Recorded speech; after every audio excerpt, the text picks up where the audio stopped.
idea I have already is owned by God. It tells me every productivity that comes from my life is already purchased by God. He owns every book I ever write. He owns every poem I think of. He owns every good act I ever do. He owns everything that comes out of me because he owns me. Everything. I can't take credit for nothing. I got to turn and point to the owner. Because he says, I have purchased of the believers their goods and their persons. He owns everything that I thought I owned. He owns everything in my life. He is the owner of it. But look at the bargain. Because everything that I think I own is temporary and transitional. But he says what I have purchased with this bargain is the paradise, which is phenomenal and is unending. So this is the renewal. It is understanding that we have slipped, some of us, off of the contract, and that we have made an agreement with God that we need to renew. It's like renewing your wedding vows or renewing your contractual agreements. We need to renew this. We need to revisit the terms and conditions of the contract we made with God. If we believe that we are to inherit a paradise based on submitting to Allah and His mercy on us, then there are conditions for it. He has purchased of us our goods and our persons.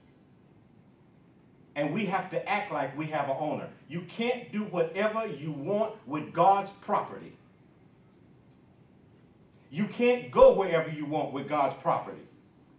You can't even park your car wherever you want. They have no parking spot, and you can't park there, or somebody will come and take your property. You can't park God's property wherever you want. There are some places you can't carry God's property.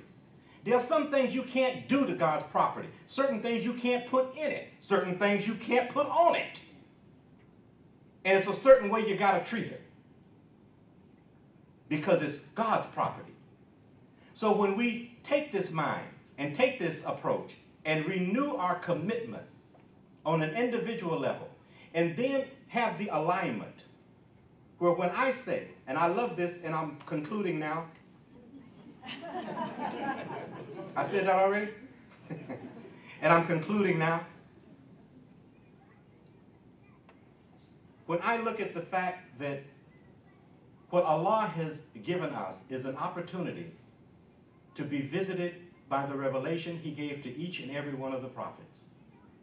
It's an opportunity for us to do again what we may have not done last year.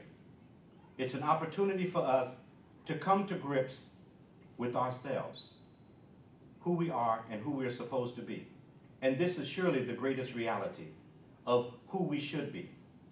And to close the gap between the real and the ideal.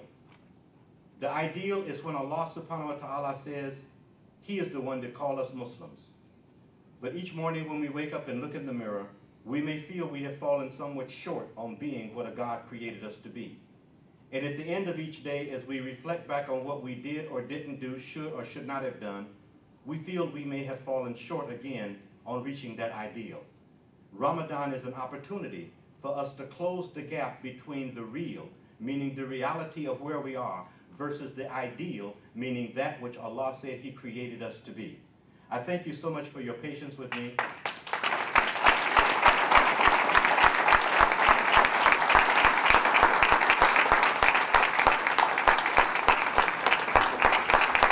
Assalamu alaikum. Assalamu alaikum. I know it's